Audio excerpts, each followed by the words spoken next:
And people are joining.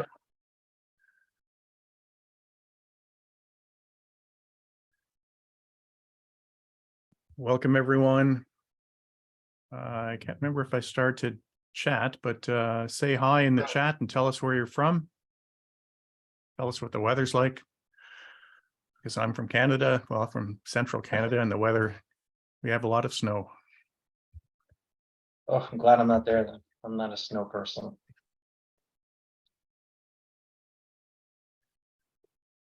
So we'll wait maybe another minute, and then we'll people are still joining, but we'll start the discussion.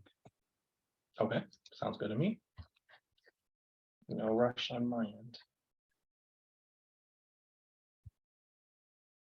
I guess we can start off with introductions. Welcome, everyone. Thank you very much for joining. This is our first Cyber Insiders webinar, so I'm really excited to be able to host Jon DiMaggio as our first guest.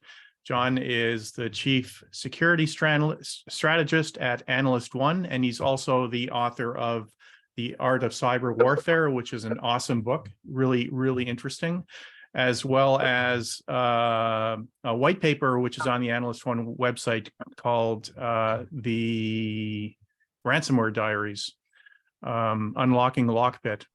Again, really interesting. So I hope to ask some questions about that. And Brett Callow joins us from the left coast of North America. He is the threat analyst at Emsisoft. Thank you very much for joining us as well, Brett. Thank you. And I see people are still popping in, but why don't we just proceed as we're going? So, Jon, really excited. I've really enjoyed going through the book and going through the white paper. It's fascinating stuff, and I have to say, which might betray my age, is that I first started reading this stuff when Cliff Stoll came out with The Cuckoo's Egg back in '89, I think, or Yep. 90. I love this stuff. It's really interesting. It's like James Bond in real life.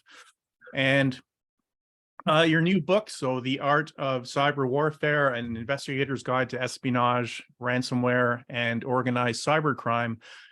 Part one goes through the cyber threat landscape, and it gives examples of nation-state attacks, state-sponsored financial attacks, human-driven ransomware, and election hacking. And part two covers how to hunt for and analyze cyber threats, and gets into a fair amount of technical detail into attributions, tools that can be used for malware analysis. So let me ask you just off the bat, what motivated you to write this book, and who's the book intended for, and how should it be used? Yeah, so while the book is about much more than this true story, it all started with I felt really strongly that we had a lot of issues with attribution, and coming from an intelligence background, most of your researchers today either come from an intelligence background or come from a sort of a technical analysis and malware background. Having come from an intelligence background, I studied and learned different analytical models and things of that nature specific to attribution, in order to ensure that you're not making assumptions and that you're putting in some evidence to make whatever your claim or statement might be. But I found that we were in this world of take my word for it attribution, and we still are. So it started out with just wanting to write a white paper that really explained and showed a methodology on how to do attribution, and then that expanded on to much more, and it just became this thing, and I decided, okay, well, let me actually try and make this into a book, and I partnered with a few folks originally, and things fell through, and a couple of years went by, and in 2019, I finally I got one of my my publication nomination packages accepted with No Starch Press, and just never looked back. The book is mainly for analysts, but one of the things, and now at this point in my career, I think I can say this with more confidence. One of the things that I've tried to do is make things interesting and tell a story that will still be useful and efficient to analysts, but but be absorbable and understandable from a lesser an audience with a lesser technical knowledge. So I tried to make it interesting, tried to tell good stories, and I tried to explain things so that even if, let's say, you were someone that was more on the IT tech side and had a basic understanding of security and were interested in the world of cyber espionage and advanced cyber criminals, you could read this and you could understand it. But the reason I split the book into two parts was, the first half, it doesn't just tell all those interesting stories of spy versus spy and what happens when we do things wrong, but I wanted to really drive home the argument that I've had throughout my career, that you have to treat advanced threats differently than the other 90% of things that we see every day, and that's hard to do. You have to have that mindset so that you can escalate and you can address it with the proper resources. But if you just shut the door, like with automation, like we do with so many other threats, well, that works with lesser threats. If you do that with an advanced threat, they'll come back a different way. So the whole point of the first story is to give a really solid base, tell some interesting stories, and get people interested in, nation state and advanced cybercrime. That's really interesting. And when you actually say you have to approach it differently, it sort of talks to some of the things I want to ask about a bit later on, which is there are actually people behind this. Like when we think about just it's something happening bad, but there's actually someone pushing buttons somewhere, maybe around the corner and maybe in the other side of the world. And I should also mention that the book is the SANS Different Makers Award for Cyber Book of the Year. So congratulations on that. That's awesome. I think I voted on that. So I really appreciate that. Yeah, that was awesome to win that, because it's like you write something in your living room, and the most amazing part of that is the day you actually get a copy, the second when you actually see it in a bookstore, and then the third, which was very unexpected, was winning an award through such an accredited organization like SANS. And when you see someone holding it on the internet. Right. It's awesome. It's an awesome feeling, especially because I worked so hard on that book. It's awesome. Speaking of the nation state attacks, it was really interesting. For me, it's interesting because it's spy activity. And there are some really distressing examples, like North Korea stealing funds from Bangladesh banks. Bangladesh is one of the poorest countries in the world, presumably in response to the sanctions that have been imposed on the regime.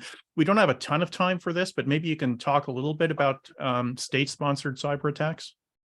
Yeah, it has really changed. It used to be where if you saw that it was state sponsored, you knew it was espionage. North Korea has destroyed that model, because now you see cybercrime and campaigns geared towards financial gain, and it's actually a nation state behind it.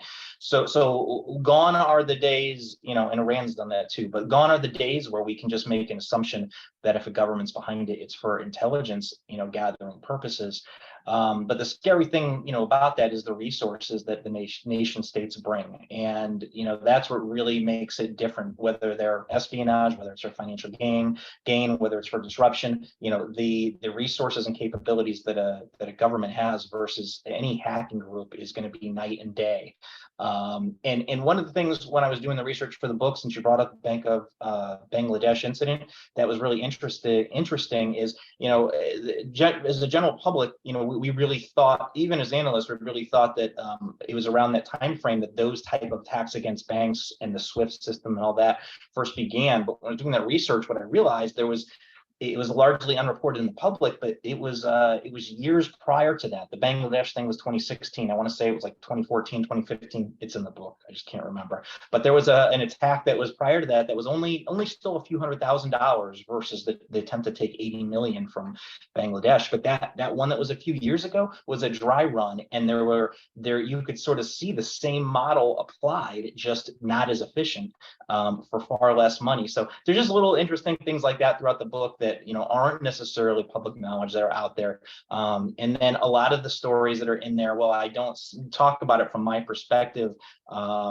They're like the citations, you can see it's from stuff that I worked at the time.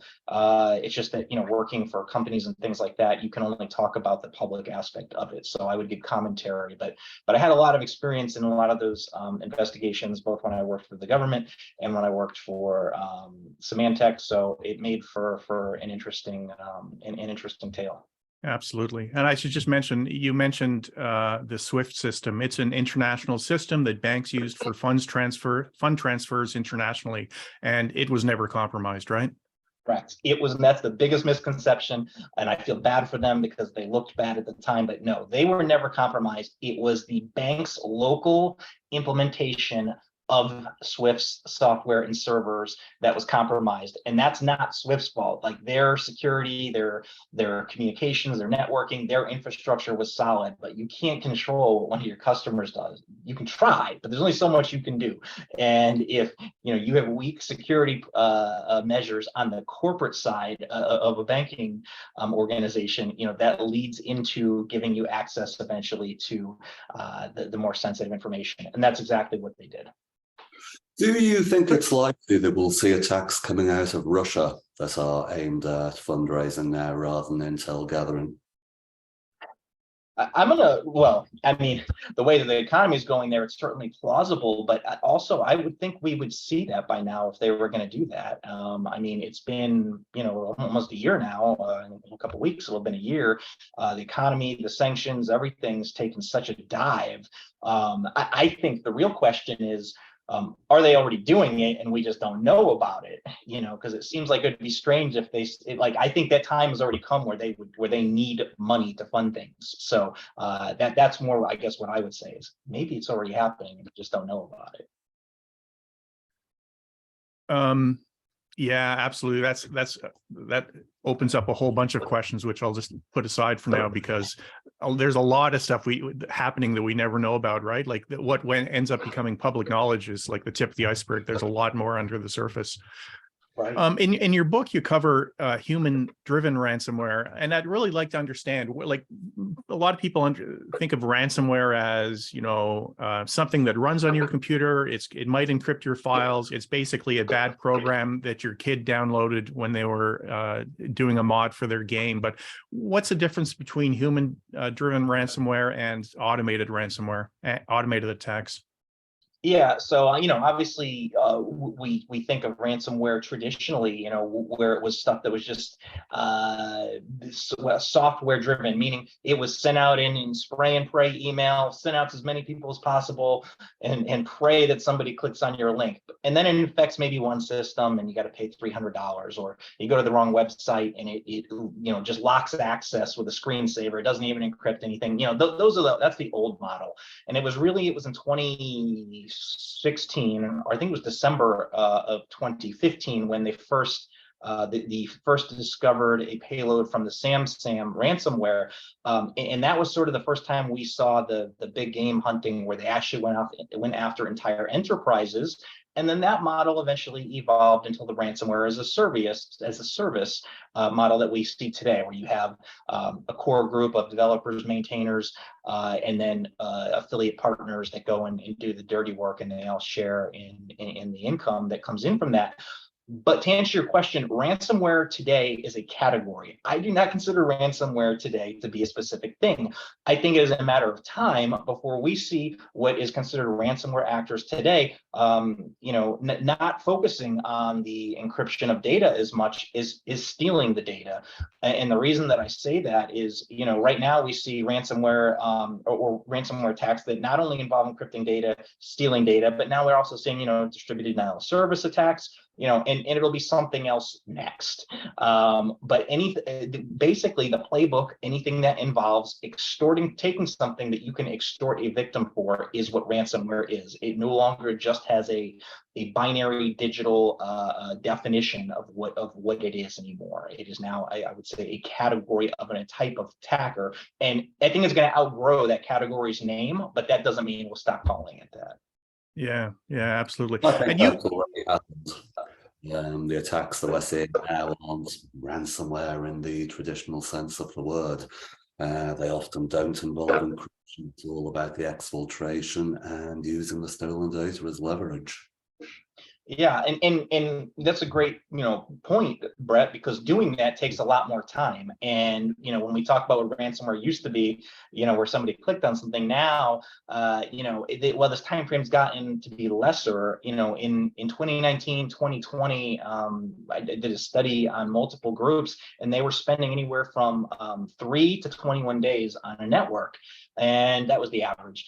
And we see today, especially with stuff like Hive, Lockbit Black, these more advanced ransomware providers, service providers that are making it more point and click, much more efficient. I don't want to say gone are the days, but there's far fewer times now where bad guys have to sit there and manually enumerate, manually run commands and other things, where now they have a lot of point and click and tools available in one central management console. And I think that's why we have seen, one of the reasons anyway, we've seen this huge increase in ransomware attacks, in comparison to what we saw, 5 years ago, where this was unheard of.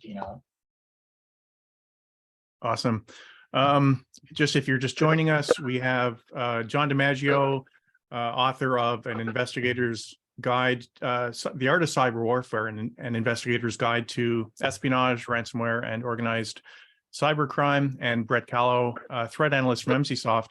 And we chatted for a few minutes before we brought up the webinar, and I love the back and forth between you guys. And I know that you've been doing this for some time, Jon. So just really quickly, tell us some of the most interesting, wild, or weird things you've seen in this space as you've been doing this. Yeah. I think that the most interesting thing I've seen was really the report that I just put out, because I got to actually experience the one-on-one with some of the threat actors, the human threat actors behind it. But going back from doing cyber espionage and nation state work for 14 years, I got to see some really, really interesting things. But I think the most interesting aspect of this job as a whole is when a bad guy makes a mistake, and being able to capitalize on that and sort of turn the tables against them. But sometimes they make mistakes where they do something that can give away who they are. And I had seen instances where an adversary would use the wrong email to send something, and that email would have something that I could link back and trace to them. It's little things like that where they really screw up, or they use an email this actually happened, that was associated. It was a PLA operator, but his email was associated with Facebook. And granted, this was a long time ago. OSINT practices and OPSEC are much, much stronger today. But back then, in the early days of cyber espionage, I was working it when it was sort of those first classes, that had come up through the universities in China that really were starting the first cyber warfare elements. So I got to see that, and there weren't those rules. They were learning as they went, and we would see a lot of those OPSEC mistakes. But being able to, I can remember, being on a regular computer, an unclassified computer, and just we're doing my job, and like being able to enumerate and figure out people that were part of these groups just by going and looking at university posts in that, near that region of China, wherever I thought the activity was coming from, and finding people in some sort of a tech class, and then enumerating that and being able to map it to a unit. You could never do that today, but those are the type of things back then that I think really got me interested in it. And that's what got me interested in moving, I guess, or incorporating the human element to my research. I just haven't been able to do that as much until I got back, things circled back with ransomware. And I got into ransomware because, doing cyber espionage for so long, a lot of those tactics we as a community wrote about constantly, publicly, especially, prior to like 2016, where there were so many vendor reports that were publicly available that talked about how these nation states did these compromises. And ransomware bad guys literally took that playbook and implemented it into what, we see today, where they're taking over entire companies' infrastructure. So that's kind of what led me to get to switch, if you will, because that's all I do these days is ransomware. I love what I do, but it's very interesting. But it's not just the cyber aspect, and that's something that I try to drive home. ransomware brings a human element. It's the only attack where every time you have a victim, they have to talk to their attacker. There has never been attacks like that. There was never a nation state attack where you have to log into a server and talk with the bad guy. So if we're going to do that, it makes sense, especially when there's low-hanging fruit that can help us to better understand who that adversary is. Yeah, absolutely. And that brings up a really good point, which is that with all of these advanced threats that you investigate deeply, you actually see characteristics of individuals and their personalities, the hubris or the vanity or whatever. And some of the criminal groups bring in really significant revenue, like we were talking earlier, hundreds of millions of dollars per year. So they have corporate structures, they have branding, they have franchisees, they have recruitment activity, just like legitimate businesses. They worry about their reputation, and they can be petty and vain, just like any other person or business. So maybe, and this sort of talks about some of the things that you talked about in your paper, the ransomware diaries. Maybe you can talk about that a little bit, the individual aspect. Yeah. So that research was definitely the most interesting, and really this started when I did research on REvil. I came across on one of the dark web forums, I came across this post by a persona that was called Lockbit Sup, short for Lockbit Support. And in that account, they were just bashing REvil, and it was really interesting to see sort of this take. I'm sorry, my dog is snoring. I'm gonna shake him up. Hey. Just while you do that, I'll point out that I just put a link to this white paper in the chat if anyone is interested. Thank you. So yeah, sorry about the dog snoring. Kind of got my attention there. But what I was saying was, so I started this, and I saw this sort of slander campaign where Lockbit was really going after REvil, and so just trying to see what would happen. Asking questions and doing things like and sort of poking here and there with different. I use multiple personas and things like that. You could actually get them to share information of private chats and communications and conversations between the leader of REvil and the leader of Lockbit, and even at one point, even posted some of it on one of the crime forums. And I guess what really caught my attention was it wasn't hard to get them to give this information. So when that research ended, I decided, hey, let me see what I can do with this. And they had opened up things to affiliate recruitment. They have windows of opportunity where they open and they actually interview for affiliates. And during that time, I applied, and I knew that I wasn't going to get in because I'm not a hacker, but I do have a good understanding, obviously, of the methods and techniques and how things work. So I got far enough into it, at least, I guess, that they were complacent that even though I was not, I didn't get the quote unquote the job to become an affiliate.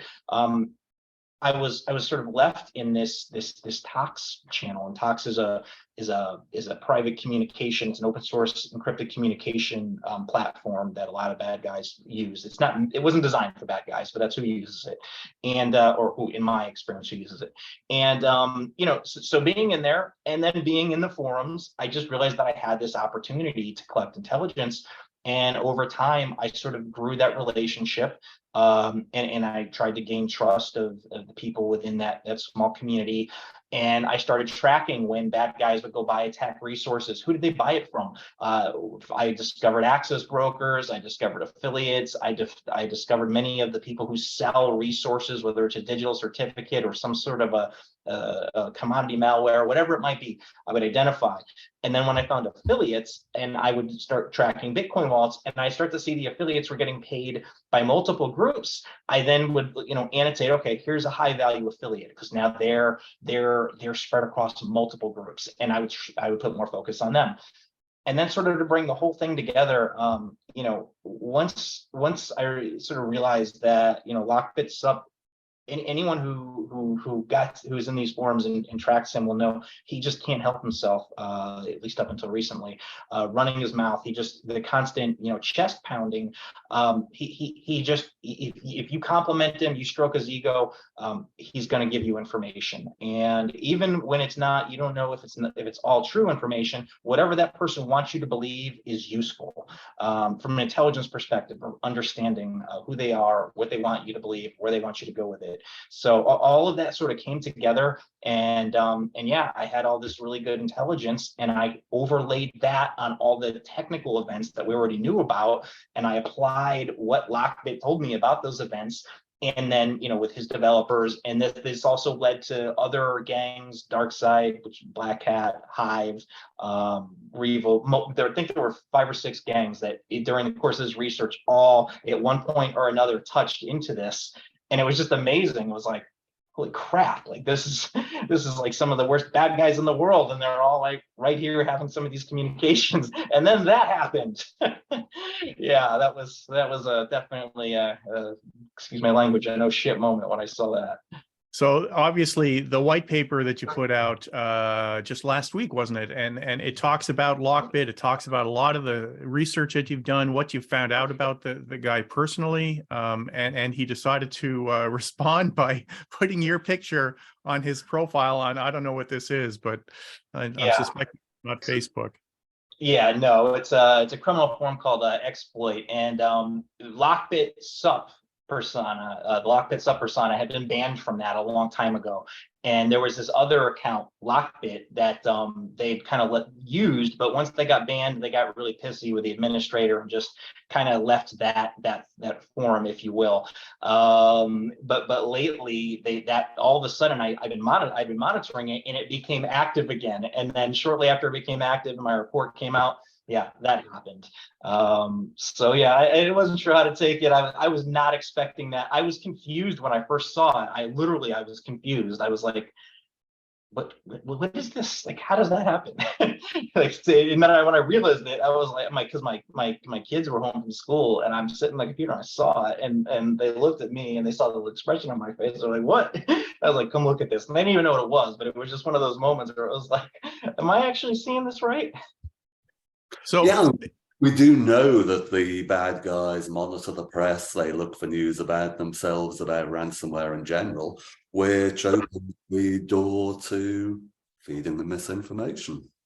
Right. Absolutely. Yes. And that's one of the key reasons why this is so important that I think more organizations need to really utilize the access sort of that we have to these adversaries, especially governments that have all these unique capabilities, and the personnel that have the experience of doing fake personas, getting in with people, the tools that they have. Because yes, when, for example, when like yesterday with what happened with Hive, when that happened with REvil, with the arrest of the FSB and all that, the paranoia that grew inside of this criminal community was huge, and it would not be hard. Everyone starts to think that a group is infiltrated, and similar, I think it was your post yesterday, Brett, that mentioned, hey, Lockbit's one of the few that we're not seeing, infrastructure go down or things like that. Maybe it's because they're working with the FBI, and I think that's great. But that's exactly the type of thing where if they are good, let's let the criminals know that, because here's the thing: they cannot implement these attacks if affiliates don't want to work for them, and if affiliates don't trust them, even if it's because they're paranoid about them, it's going to lead to less attacks. And those are the little differences that we can do that do make an effect. And when a website goes down, and then you have sort of the propaganda on the web forums inciting doubt of whether or not they can trust this person, and the services that they're supposed to be providing as a RAS provider aren't available, those two things can have a very detrimental effect on a threat group. So I really think that's the way that governments need to play this, because the traditional, we're going to get an indictment and try to arrest you, is never going to work with ransomware. So we need to change the thought process and the playbook of how we handle it. Absolutely. They are as vulnerable to FUD as anybody else. Yes. fear, uncertainty, and doubt. So I just want to back up for a second. What I wanted to do at this point was talk a little bit about all the exciting news from last week when the British Royal Mail couldn't send international packages. But then this came out yesterday, which is what you've been talking about. So maybe let's back up and just, what is Hive? What does this mean? What's the impact? Sure. Would you like me to take it, or do you want to step in and answer first, for Brett? No, go ahead, John. You're the guest, Okay. John. All right, got it. I can talk a lot, and I love this stuff, so I want to make sure I'm not taking everything up, taking away from Brett. So Hive is a ransomware as a service provider. They have been around in doing these type of operations since, I believe, 2021. Since then, there has been approximately 1,500 known victims. And they provide that, as we talked about with Lockbit Black, they sort of provide that point and click user interface that makes it very easy for affiliates to conduct attacks. They provide the negotiation, money laundering, infrastructure, things of that nature, and they support these affiliate hackers that go out and compromise organizations and steal their data, and then they hold them ransom for it. So whether it's encrypting their data or whether it's exposing data that's been leaked, they ask for many millions of dollars in order to give them back access to their infrastructure and resources. And it's been going on now for a long time. This is just one of many groups, unfortunately, that do this. Just seeing if you wanted to add in anything, Brett. No, and to summarize what happened yesterday was the FBI announced that they had seized the Tor sites and dark websites that Hive uses to carry out its business. And it came fairly unexpectedly, right? Like there wasn't a lot of lead up to this. It probably surprised the bad guys as much as it surprised us. Yeah, and what's especially interesting here is it turns out that law enforcement had compromised Hive's infrastructure months ago. It wasn't something that has happened recently. Was it last summer, John? Yeah, it was July. So they've been in their infrastructure quietly since July, and for the bad guys not to notice, I mean, that's impressive. That's a win for this both, not I was going to say for the Department of Justice, but there's much more that went into this than just the Department of Justice. But yeah, that's definitely a win for the good guys, and it really also shows sort of how we've changed and learned, I guess, from some of the past takedown attempts of ransomware gangs, where they were not quite as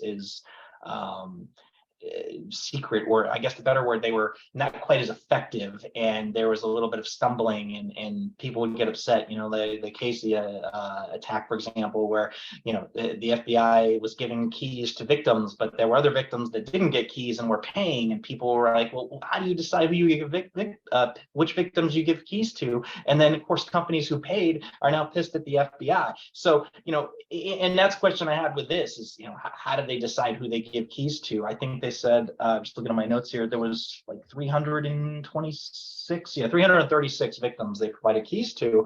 And of course, that 1,500 victims number is for the lifetime of the attacks of Hive. So since July, it's been that. But yeah, that's just interested in, how do you decide who to give it to? How do you decide who not to give that key to, and why? I don't think we have that answer, but I think that's something that's interesting. Yeah, and that is very interesting. How did the FBI avoid Hive realizing that their revenue had dropped? Right. Yeah. And when you're giving keys to victims, like how that really does baffle me. How do you not know that there's something off? I mean, you have to see a major change in your revenue stream, and even if you're a criminal, these guys run it like businesses, so they probably have projections and ideas of what their revenue might be, and a window of what they want to ask for ransoms, and the size of companies that they want to go after. And it's very interesting that they were able to do this and go unknown for all this time. which sort of brings me, we're close. Well, actually, we're over time, but it brings me to one of my last questions, which are that are the defensive tools that that Western enterprises like Emsisoft are able to provide and continue to improve upon, are they improving at the same rate as the offensive tools used by the bad guys? And what's it going to take to win this war on ransomware? Like if the FBI had been in there for 6 months or so, you know, why didn't they shut it down earlier? Are they going to pop up again? So can we win in especially in light of the types of nation state attacks and state sponsored financial attacks that you cover in your book?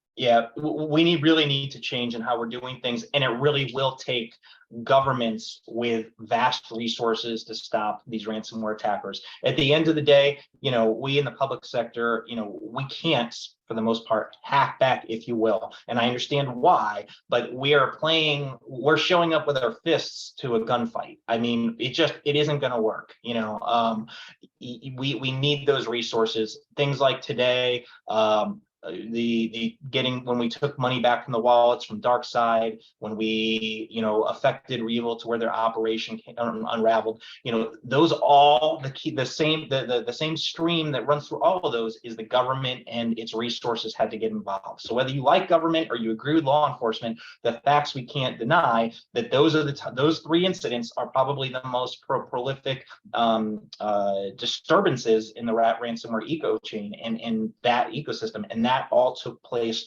with the help of not just the government, but they had to be involved in it along with private sector. I think the private sector has a lot of experts in this that the government doesn't have is wide of a breath of, because we're here seeing it every day as where this isn't their main thing, if you will. But I think together, really working and getting past the idea that we're going to arrest these guys and going with disturbing and disrupting their business models and their revenue models, and sort of making it where it's such a pain in the ass to conduct these that it's just not worth doing. And until we get there, we're going to see this continue. But yeah, no, we're not winning. We're getting our asses kicked here, and I hate to say that, but it's just the truth. So we need to change the way that we approach the problem. So it's really almost like the way they took down Al Capone. It's you have to go after the money. Yeah, I mean, money and mindset. The whole propaganda again of what we do.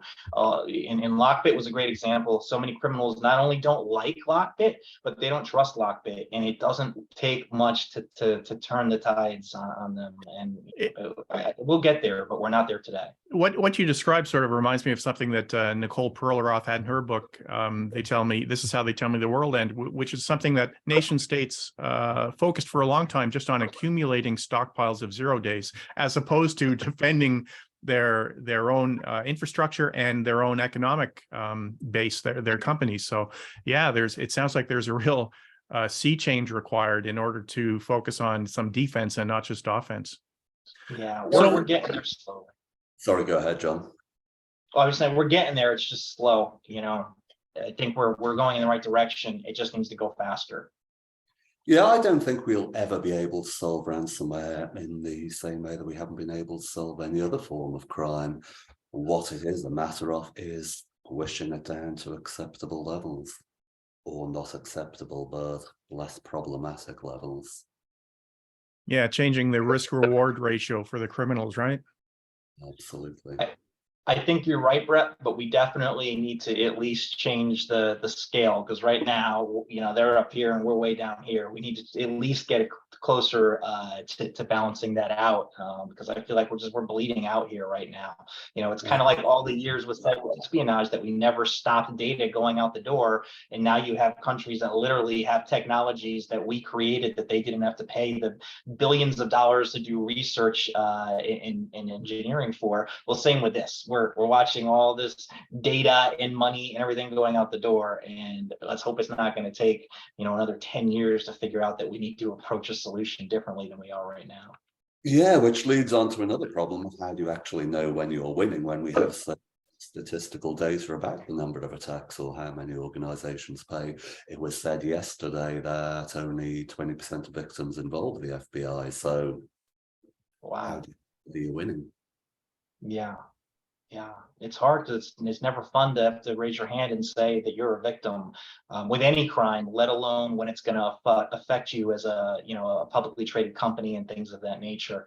I always say you should never be ashamed of becoming a victim of ransomware or being hacked, because it can happen to anyone, and that proof is in the pudding. Just go look at the headlines that are out there the past year.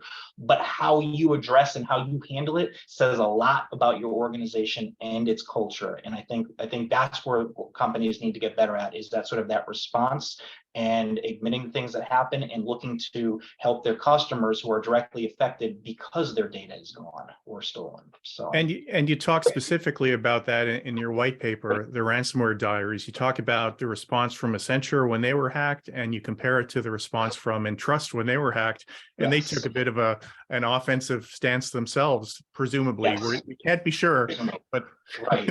suddenly there was a were, DDoS attack against the Lockbit infrastructure, right? Yes, yeah. Lockbit said they were going to expose their data, and all of a sudden their infrastructure went down, and within the DDoS attack data was a message that said it mentioned Entrust. yes, it mentioned Entrust. Good way to put it. Yeah, so I thought that was really, I loved what Entrust allegedly did, but that was great. And yeah, Accenture, I think that was, they definitely need to take a look at themselves and how they handle this sort of thing if it happens again. Right. So we're 10 minutes over. I want to take the opportunity. I'll have one more question, but I just want to really thank both of you, Brett and John, for attending. This has been really, really interesting. And I hope that our viewers, our audience has enjoyed this. This is our first Cyber Insider session, and it certainly won't be the last. So the last question, John, that I have for you is, if you could get organizations to do one thing from a cybersecurity standpoint, what would it be? It's a real easy one. For the love of God, secure and patch your publicly facing infrastructure. That is it's not even phishing anymore. That is like the main way that the ransomware bad guys are exposing their victims, is through the infrastructure, not being secure, not being patched. And so many companies, because I work with them, they don't even know all of their publicly facing infrastructure, let alone what software is running on it, or how to patch it, and how it's going to affect other things within our infrastructure and things like that. Well, we live in a world where that's no longer acceptable, but it keeps happening. So that would be, and it sounds so basic and so easy, but that would dramatically make it more difficult for attackers to get into environments. It is so easy to expose a big company these days because they just don't know what they have out there, and bad guys know that. And I would just add one thing to that, which is please turn off RDP. For the love of God, yes. Exactly. Your passwords are not secure enough. Turn off RDP, or at least make it not publicly accessible, exposed to the internet. Right. John, thank you very much again. This has been fantastic. I encourage everyone to go to Analyst One website, get your white paper. The link is in the chat. It's called the Ransomware Diaries. Unlocking Lockbit, and the book is The Art of Cyberwarfare.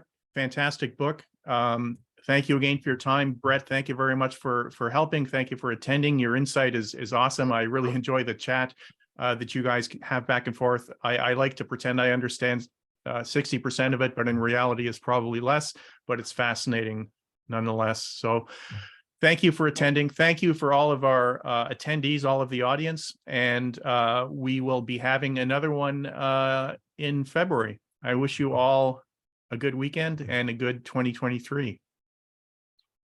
Thank you. Thanks for having me. Thanks, John.